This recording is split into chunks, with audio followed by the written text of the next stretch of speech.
Hello friends, तो आपका फिर से बहुत बहुत स्वागत है मेरे चैनल सुडो पावर पे। और इस एपिसोड के अंदर जो क्लासेस होते हैं जावास्क्रिप्ट के अंदर, उसके अंदर और थोड़े टॉपिक आते हैं, तो वो हम लोग इस एपिसोड के अंदर सीखने वाले हैं, जिसके अंदर static method, getter setter method, उसके बाद जो डेटा मेंबर होते हैं उनको हम लोग बनाएंगे प्राइवेट। ठीक है फ्रेंड्स, तो ये सब टॉपिक हम लोग इस एपिसोड के अंदर सीखने वाले हैं, तो चलो स्टार्ट करते हैं।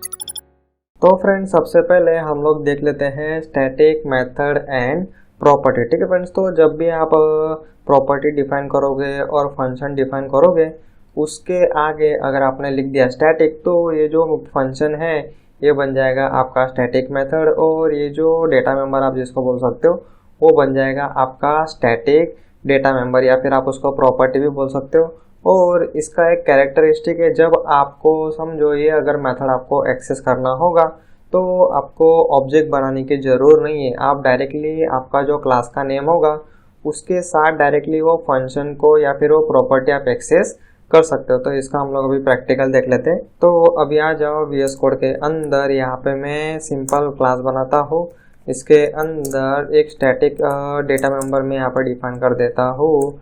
उसके बाद और एक जो स्टैटिक मेथड है वो हम लोग यहाँ पर डिफाइन कर देते हैं रन। इसके अंदर console.log के अंदर सिंपल में लिख देता हूँ रन मेथड कॉल। ठीक है फ्रेंड्स, तो उसी तरीके से एक सिंपल मेथड भी मैं यहाँ पे बना देता हूँ। तो जब हम लोग कॉल करेंगे तब आपको थोड़ा आइडिया आएगा कि कब हम लोग मतलब कैसे हम लोग सिंपल मेथड कॉल करते हैं और कैसे हम लोग स्टैटिक मेथड कॉल करते हैं। तो यही सिंपल console.log यहाँ पे भी मैं रख देता हूँ, यहाँ पे मैं रख देता हूँ डिस्प्ले। और अभी मैं क्या करता हूँ, तो ये रन मेथड मुझे कॉल करना है, तो अभी मुझे ऑब्जेक्ट बनाने की कोई भी ज़रूरत नहीं है क्योंकि वो मेथड है एज अ स्टैटिक। तो यहाँ पे अभी हम लोग कॉल करते हैं, डायरेक्टली आपको क्लास का नाम लिखना है और उसके साथ जो स्टैटिक मेथड है उसको आप यहाँ पे कॉल कर सकते हो। यहाँ पे हम लोग उसको रन करते हैं index.js, तो आप देख सकते हैं यहाँ पे आपकी रन मेथड प्रॉपरली कॉल हो रही है। उसी तरीके से ये जो कलर प्रॉपर्टी है उसको भी हम लोग एक्सेस कर सकते हैं, तो वो कुछ वैल्यू हम लोग को रिटर्न करेगा, तो उसको मैं console.log के अंदर यहाँ पे लिख रहा हूँ। तो हम लोग को आउटपुट के अंदर मिलना चाहिए रेड। ठीक है फ्रेंड्स, तो आप देख सकते हैं यहाँ पे रेड आ गया। और अभी हम लोग क्या करते हैं, जो सिंपल सी मेथड है डिस्प्ले, उसको हम लोग क्लास का डायरेक्टली यूज़ करके कॉल करने का ट्राई करते हैं। तो देखते हैं हम लोग को क्या एरर आ रही। तो आप देख सकते हो कि mario.display is not a function, क्योंकि ये है सिंपल मेथड। उसको अगर आपको कॉल करना होगा तो कंपलसरी आपको बनाना पड़ेगा ऑब्जेक्ट। तो हम लोग यहाँ पे सिंपल सा ऑब्जेक्ट बना लेते हैं, न्यू करके हम लोग ऑब्जेक्ट बनाते हैं। तो अगर आपने पिछला एपिसोड नहीं देखा है तो वो ज़रूर देख लो, उसके अंदर मैंने पूरा एक्सप्लेन किया है किस तरीके से हम लोग जावास्क्रिप्ट के अंदर क्लास डिफाइन करते हैं, कंस्ट्रक्टर और उसके अंदर मेथड। तो अभी ये सिंपल मेथड है तो उसको हम लोगों ने ऑब्जेक्ट बनाना पड़ेगा। तो ऑब्जेक्ट बना लिया और ऑब्जेक्ट का यूज़ करके वो मेथड हम लोग यहाँ पे कॉल कर सकते हैं। तो इसको हम लोग कर लेते हैं क्लियर। और अभी आप यहाँ पे देख सकते हो कोई भी एरर नहीं है, और हम लोग सिंपल जो हमारे डिस्प्ले मेथड है वो हम लोग कॉल कर सकते हैं। तो अभी हम लोग और एक चीज़ ट्राई करते हैं। तो ये ऑब्जेक्ट का यूज़ करके ये जो स्टैटिक मेथड है वो हम लोग कॉल करने का ट्राई करते हैं, तो क्या हम लोग को आउटपुट के अंदर मिलता है। तो सिंपल है, वो मेथड है स्टैटिक, तो उसको आप ऑब्जेक्ट के साथ एक्सेस नहीं कर सकते, इसलिए आपको आएगी एरर। तो एकदम सिंपल है, अगर आपकी सिंपल मेथड होगा तो आपको ऑब्जेक्ट बनाना कंपलसरी है। अगर आपकी स्टैटिक मेथड होगा तो आपको उसको क्लास का नाम का यूज़ करके एक्सेस करना है, और जो स्टैटिक प्रॉपर्टी होगा उसको भी आप डायरेक्टली क्लास के नाम के साथ आप उसको एक्सेस कर सकते हो। तो अभी जो नेक्स्ट पॉइंट है वो हम लोग देखते हैं। तो नेक्स्ट टॉपिक है प्राइवेट डेटा मेंबर। ठीक है फ्रेंड्स, तो जो भी हम लोग अभी तक जो क्लास के अंदर जो हम लोग डेटा मेंबर डिफाइन कर रहे थे वो कैसे थे, तो वो थे पब्लिक। लेकिन अभी जो क्लास के डेटा मेंबर है उसको हम लोग को सिक्योर करना है, मतलब क्लास के बाहर उसको कोई भी यूज़ ना कर सके। तो ऐसे डेटा मेंबर हम लोग डिफाइन कर सकते हैं जावास्क्रिप्ट के क्लास के अंदर। तो सिंपल आपको यहाँ पे लिखना है हैश। तो आप देख सकते हो यहाँ पे मैंने हैश लिखा है। उसके बाद आपको जो भी वेरिएबल का नाम देना हो वो आप यहाँ पे दे सकते हो, इक्वल टू करके यहाँ पे वैल्यू असाइन करना है तो वो कर सकते हो, अदरवाइज आप उसको कंस्ट्रक्टर के अंदर वैल्यू असाइन कर सकते हो। और ये जो प्राइवेट डेटा मेंबर अगर आप क्लास के बाहर यहाँ पे एक्सेस करने जाओगे तो वो आपको एक्सेस करने नहीं देगा और आपको वो इन शॉर्ट अनडिफाइंड बताएगा या फिर आपको एरर बताएगा। तो अभी आ जाओ फिर से VS कोड के अंदर और हम लोग यहाँ पे क्लास बनाते हैं। इसके अंदर एक मैं सिंपल प्रॉपर्टी ले लेता हूँ, उसके बाद जो दूसरी प्रॉपर्टी है उसको हम लोग बना देते हैं प्राइवेट। ठीक है फ्रेंड्स, तो दो प्रॉपर्टी है, एक है कलर, दूसरा है स्पीड, लेकिन जो दूसरी प्रॉपर्टी है उसको हम लोगों ने बना दिया है प्राइवेट। तो अभी हम लोग उसको बाहर एक्सेस करके देखते हैं। तो पहले तो हम लोग को उसका ऑब्जेक्ट बनाना पड़ेगा, तो हम लोग यहाँ पे ऑब्जेक्ट बना लेते हैं न्यू मारियो और ऑब्जेक्ट के साथ जो प्रॉपर्टी है उसको हम लोग एक्सेस करते हैं। तो पहले तो जो कलर प्रॉपर्टी है, जो नॉर्मल प्रॉपर्टी है, उसको हम लोग यहाँ पे एक्सेस करने का ट्राई करते हैं। तो आउटपुट के अंदर हम लोग को यहाँ पे कुछ भी एरर नहीं आ रहा है और रेड प्रॉपर्ली आउटपुट के अंदर आ रहा है। तो अभी उसी तरीके से जो सेकंड प्रॉपर्टी है स्पीड, उसको हम लोग एक्सेस करते हैं। तो हम लोग देखते हैं क्या आ रहा है आउटपुट के अंदर। आप देख सकते हो यहाँ पे आ रहा है अनडिफाइंड। और आप सोचोगे कि यहाँ पे हैश है तो यहाँ पे भी आपको हैश लगाने चाहिए, तो वो भी हम लोग लगा के देख लेते हैं। और अभी आप देख सकते हो कि private field speed must be declare in enclose a class. In short उसको आप क्लास के बाहर एक्सेस नहीं कर सकते। ठीक है फ्रेंड्स, तो सिंपल सा सिंटेक्स है, कुछ भी इसके अंदर कॉम्प्लेक्स नहीं है। आपको आगे लगाना है सिंपल हैश। तो ये जो प्राइवेट डेटा मेंबर होते हैं इसको हम लोग क्लास के अंदर ही यूज़ कर सकते हैं। जैसे मैं यहाँ पे एक रन मेथड डिफाइन करता हूँ और इसके अंदर console.log, इसके अंदर मैं लिख देता हूँ स्पीड। तो इसके अंदर मैं सिंपल वो जो स्पीड डेटा मेंबर है उसको मैं यहाँ पे एक्सेस कर सकता हूँ, क्योंकि ये जो मेथड है वो क्लास की मेथड ही है। तो ये जो फंक्शन है, इन शॉर्ट ये जो मेथड है, इसको क्लास के जितने भी मेंबर होंगे प्राइवेट पब्लिक सबका उसको एक्सेस रहता है। तो अभी ये जो स्पीड है इसको तो हम लोग यहाँ पे एक्सेस नहीं कर सकते, तो सिंपल जो रन मेथड है वो तो हम लोग कॉल कर सकते हैं क्योंकि वो नॉर्मल और पब्लिक मेथड है। तो इसको मैं क्लियर कर देता हूँ, फिर से रन करते हैं। तो आप देख सकते हो यहाँ पे हमारा जो स्पीड था वो यहाँ पे प्रिंट हो रहा है। और ये जो अनडिफाइन है वो एक्चुअली हम लोगों ने उसको console.log के अंदर लिखा हुआ है, इसलिए वो एक्स्ट्रा यहाँ पे आ रहा है। तो आप देख सकते हो यहाँ पे स्पीड यहाँ पे एक्सेस हो रहा है। ठीक है फ्रेंड्स, तो कुछ इस तरीके से हम लोग जावास्क्रिप्ट के अंदर प्राइवेट डेटा मेंबर भी हम लोग डिफाइन कर सकते हैं। और अगर आपको उसको एक्सेस करना हो तो क्लास के अंदर ही, फंक्शन के अंदर ही आप उसको एक्सेस कर सकते हो। तो अभी हम लोग नेक्स्ट टॉपिक देखते हैं। तो फ्रेंड नेक्स्ट टॉपिक है गेटर मेथड, जिसको हम लोग गेट मेथड भी आप बोल सकते हो। तो उसका सिंटेक्स आप पहले यहाँ पे देख लो। आपको यहाँ पे लिखना है गेट, उसके बाद यहाँ पे जो मेथड है, फंक्शन है, उसका आपको यहाँ पे देना है नाम। और इसके अंदर आपको एक भी पैरामीटर पास नहीं करना है, क्योंकि ये जो फंक्शन है वो हमेशा आपको डायरेक्टली वैल्यू रिटर्न करेगा। इसके अंदर आपको एक भी पैरामीटर पास नहीं करना है और इसमें से आपको जो भी वैल्यू रिटर्न करना हो वो वैल्यू आप सिंपली रिटर्न कर सकते हो। तो जनरली जो हमारे प्राइवेट डेटा मेंबर होते हैं उसकी कुछ वैल्यू आपको रिटर्न करना हो तो उस केस में हम लोग ये गेट मेथड यूज़ करते हैं।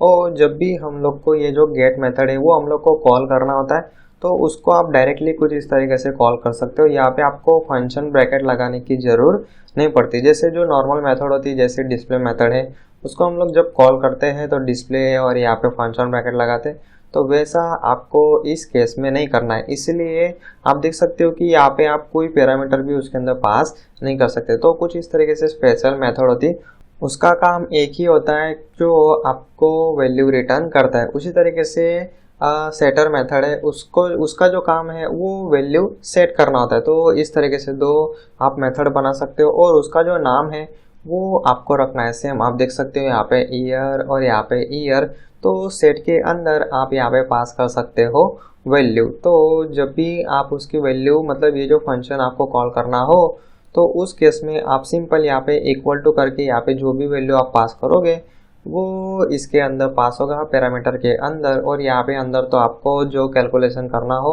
वो कैलकुलेशन आप कर सकते हो। तो अभी हम लोग इसका डायरेक्टली प्रैक्टिकल देखते तो फिर आपको और ज़्यादा आइडिया आएगा कि किस तरीके से गेट और सेट ये सारी मेथड काम करती है। तो अभी आ जाओ VS कोड के अंदर और मैं यहाँ पे क्लास बना लेता हूँ और इसके अंदर मैं बना लेता हूँ एक प्राइवेट डेटा मेंबर।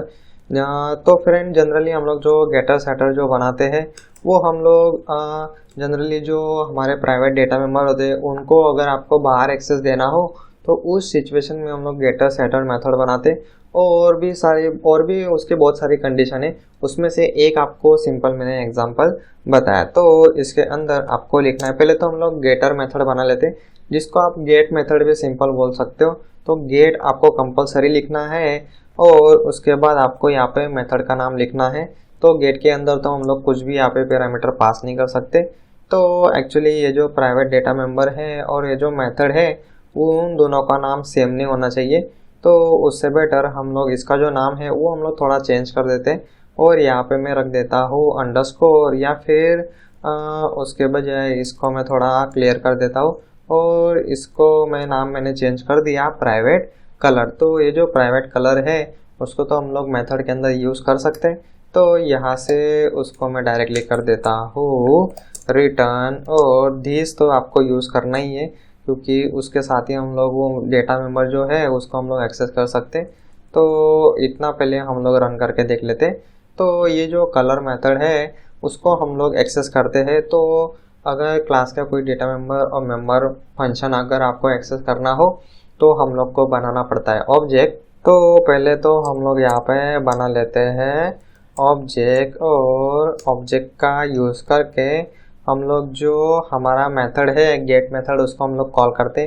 तो आप देख सकते हो यहाँ पे आपको डायरेक्टली मिल रहा है कलर। तो जब भी आप ये गेट मेथड को कॉल करोगे तो आपको यहाँ पे फंक्शन ब्रैकेट बिल्कुल भी नहीं लगाना है। तो उसको आप डायरेक्टली कुछ इस तरीके से कॉल कर सकते हो, और मतलब इसको आपको as a variable as a property आपको उसको समझना है। ठीक है फ्रेंड्स, तो डिफाइन करते वक्त उसका कोड लिखते वक्त आपको एज अ उसको मेथड ट्रीट करना है, लेकिन जब आप उसको कॉल करोगे तब आपको एज अ उसको प्रॉपर्टी ट्रीट करना है। तो यहाँ पे वो कुछ वैल्यू रिटर्न करेगा तो उसको हम लोग console.log के अंदर रख देते हैं और यहाँ से आपको कंपलसरी वैल्यू रिटर्न करना ही है। ठीक है फ्रेंड्स, तो इसीलिए उसका नाम रखा है गेट, मतलब कुछ ना कुछ वैल्यू वो हम लोग को देगा। तो हम लोग यहाँ पे एक्चुअली console.log यहाँ पे डाल देते हैं तो आपको आइडिया आएगा तो कब यहाँ पे गेटर मेथड कॉल हो रही है। तो मैंने यहाँ पे गेटर सिंपल लिख दिया है और इसको हम लोग रन करते हैं। तो आप देख सकते हो गेटर मेथड यहाँ पे कॉल हुआ तो यहाँ से उसने जो हमारा डेटा मेंबर की वैल्यू थी रेड वो रिटर्न किया और उसको हम लोगों ने सिंपल console.log के अंदर यहाँ पे प्रिंट किया है। ठीक है फ्रेंड्स, तो ये हो गया गेटर। उसी तरीके से हम लोग यहाँ पे बनाते हैं सेटर मेथड जिसके अंदर आपको सिंपल लिखना है सेट, और इसके अंदर जो आपकी मेथड का नाम होगा गेट वाली वही सेम टू सेम नाम आपको यहाँ पे रखना है और इसके अंदर आपको एक ही वैल्यू यहाँ पे पास करना है। ठीक है फ्रेंड्स, तो ये रूल्स है गेटर और सेटर मेथड के। तो ये एक वैल्यू हम लोग को रिटर्न करता है इसलिए हम लोग इसके अंदर पैरामीटर पास नहीं कर सकते। उसी तरीके से ये जो सेट है इसके अंदर एक वैल्यू हम लोग को सेट करना होता है तो इसीलिए एक ही पैरामीटर इसके अंदर आपको पास करना है। और इसके अंदर तो आपको जो चाहो मतलब आपके लॉजिक के हिसाब से जो भी कोड होगा वो आपको यहाँ पे लिखना है। फिलहाल तो हम लोग को ये जो प्राइवेट मेथड है उसके अंदर वैल्यू सेट करना है तो वही मैंने यहाँ पे लिख दिया और यहाँ पे मैं लिख देता हूँ जो हमारी सेटर मेथड है वो यहाँ पे कॉल हो रही है। तो अभी हम लोग और पहले तो यहाँ पे जब आप डॉट कलर लिखोगे तो आपकी गेट मेथड कॉल होगा, लेकिन फिर सेट मेथड कब कॉल होगा जब आप उसकी वैल्यू सेट करने का ट्राई करोगे, मतलब अपडेट करने का ट्राई करोगे तब। तो यहाँ पे डायरेक्टली आपको मैंने जैसे बोला आप जब उसको एक्सेस करोगे तो एज अ प्रॉपर्टी समझ के एज अ डेटा मेंबर समझ के आपको उसको एक्सेस करना है। तो डेटा मेंबर को डायरेक्टली डॉट करके एक्सेस करते, अगर उसको अपडेट करना होगा तो इक्वल टू करके सिंपल आपको यहाँ पे वैल्यू पास करना है। तो ये जो वैल्यू है वो आपकी इस सेट मेथड के अंदर कॉल मतलब पास होगा और इसके अंदर आप जो ऑपरेशन किया होगा वो ऑपरेशन यहाँ पे परफॉर्म होगा। तो इसको हम लोग रन करते हैं। तो आप देख सकते हो जब आप एक्सेस करोगे आपकी गेट मेथड कॉल होगा तो यहाँ पे गेटर पे ले आया, यहाँ से उसने रेड रिटर्न किया, तो यहाँ पे रेड प्रिंट हो गया। उसके बाद हम लोगों ने यहाँ पे वैल्यू सेट करने का ट्राई किया, तो उस सिचुएशन में आपकी सेट मेथड कॉल हुई और यहाँ पे सेटर जो आउटपुट के अंदर आ गया, क्योंकि यहाँ पे console.log लिखा है। उसके बाद ये जो आपका डेटा मेंबर है उसके अंदर यहाँ पे वैल्यू सेट हो गया जो हम लोगों ने यहाँ से पास किया था। तो यहाँ से फिलहाल मैं पास कर देता हूँ ब्लू। तो अब हम लोग क्या करते हैं, तो ये जो वैल्यू अपडेट हो गया उसको अपडेटेड वैल्यू इनशॉर्ट हम लोग को प्रिंट करना है। तो हम लोग फिर से क्या करेंगे, तो ये ही जो प्रॉपर्टी है उसको हम लोग यहाँ पे सिंपल एक्सेस कर दे। तो इन शॉर्ट यहाँ पे फिर से आपकी ये जो गेटर मेथड है वो कॉल होने वाली और इसके अंदर जो भी वैल्यू होगा तो वो हम लोग को यहाँ पे रिटर्न होगा। तो अब हम लोग इसको फिर से रन करके देखते हैं। तो आप देख सकते हो पहले यहाँ पे हम लोगों ने एक्सेस किया तो गेट मेथड कॉल हुआ, रेड प्रिंट हो गया। उसके बाद हम लोगों ने यहाँ पे वैल्यू सेट किया तो सेट मेथड कॉल हुआ। उसके बाद फिर से हम लोगों ने उसको प्रॉपर्टी एक्सेस करने का ट्राई किया, मतलब इन शॉर्ट यहाँ पे कॉल होगा आपका गेट मेथड। तो यहाँ पे फिर से गेटर आउटपुट के अंदर आया और हम लोगों ने यहाँ पे वैल्यू अपडेट कर दिया था, तो वही वैल्यू उसने रिटर्न किया और हम लोग को आउटपुट के अंदर यहाँ पे मिला ब्लू। ठीक है फ्रेंड्स, तो आप में से बहुत लोग यहाँ पे कंफ्यूज हो रहे होंगे, खास करके जो फर्स्ट टाइम ये वाली टेक्निक देख रहे होंगे वो यहाँ पे कंफ्यूज हो रहे होंगे। तो आपको यहाँ पे कंफ्यूज नहीं होना है। तो एक्चुअली ये जो टॉपिक है गेटर सेटर वाला, ये तो मैंने फिलहाल तो मतलब मैं इतने सालों से डेवलपमेंट कर रहा हूँ, सॉफ्टवेयर डेवलपमेंट के अंदर जावास्क्रिप्ट के अंदर मैं काम कर रहा हूँ। तो मैंने कभी इस तरीके से मैंने कोड नहीं किया और मैंने कभी गेटर और सेटर मेथड मैंने यूज़ नहीं किया है। अगर हम लोग को प्राइवेट डेटा मेंबर का जो एक्सेस है वो अगर बाहर देना ही है तो हम लोग इसको पब्लिक क्यों ना बना दें। ठीक है फ्रेंड्स, तो मतलब अगर मैं होता तो इसको सिंपल पब्लिक बना के उसको डायरेक्टली एक्सेस कर लेता। लेकिन सॉफ्टवेयर डेवलपमेंट के अंदर मतलब कई बार ऐसी सिचुएशन आती है जहाँ पे हम लोग को कंपलसरी प्राइवेट रखना होता है और थोड़ा सा हम लोग को एक्सेस देना होता है। उसी केस में हम लोग गेट और सेट मेथड यहाँ पे बनाते हैं। फिलहाल तो हम लोग इस एपिसोड के अंदर खाली हम लोग सिंटेक्स और सिंपल सा उसका डेमो देख रहे हैं, इसलिए मैंने यहाँ पे डायरेक्टली एक प्राइवेट मेंबर बनाया, उसका यहाँ पे एक्सेस दिया गेट मेथड के अंदर और उसी को हम लोगों ने अपडेट किया यूजिंग सेट मेथड। ठीक है फ्रेंड्स, तो कुछ इस तरीके से आप गेटर सेटर मेथड भी मतलब फ्यूचर के अंदर आपको ज़रूर पड़े तो ये कॉन्सेप्ट आप यूज़ कर सकते हो। ठीक है फ्रेंड्स, तो कुछ इस तरीके से जावास्क्रिप्ट के अंदर हम लोग को static method, getter setter method और प्राइवेट डेटा मेंबर आप क्लास के अंदर ऑब्जेक्ट ओरिएंटेड प्रोग्रामिंग के अंदर जावास्क्रिप्ट के अंदर आप डिफाइन कर सकते हो। ठीक है फ्रेंड्स, तो फिलहाल तो मैंने जो आपको स्टेप बाय स्टेप 2-3 मतलब जितने भी कॉन्सेप्ट देखे, जितने भी हम लोगों ने एग्जाम्पल देखा, उन सब की आपको कर लेना है प्रैक्टिस। तो फ्रेंड फिलहाल के लिए इस एपिसोड में इतना ही, और अगर मेरा ट्यूटोरियल आपको कुछ सीखने के लिए हेल्प कर रहा होगा तो ये दूसरों को भी हेल्प करेगा। इसलिए आपके फ्रेंड फैमिली के अंदर जिसको भी सॉफ्टवेयर डेवलपमेंट के अंदर इंटरेस्ट होगा उन सभी के साथ आपको शेयर करना है। और हो सके तो अगर आप वीडियो एक बार देख रहे हो तो एटलीस्ट आपको 10-20 बार उसकी प्रैक्टिस करना ही करना है। ठीक है फ्रेंड्स, तो अगर आपको कुछ समझ में नहीं आ रहा है तो मतलब आपने अच्छे से प्रैक्टिस नहीं की है, आपको खुद प्रैक्टिस करना पड़ेगा। अगर उसके बाद भी अगर आपको प्रॉब्लम आता है तो आप मुझे इंस्टाग्राम पे या फिर यूट्यूब के वीडियो के कमेंट सेक्शन के अंदर आप मुझे क्वेश्चन पूछ सकते हो। ठीक है फ्रेंड्स, तो फिलहाल के लिए इस एपिसोड के अंदर इतना ही। Thank you.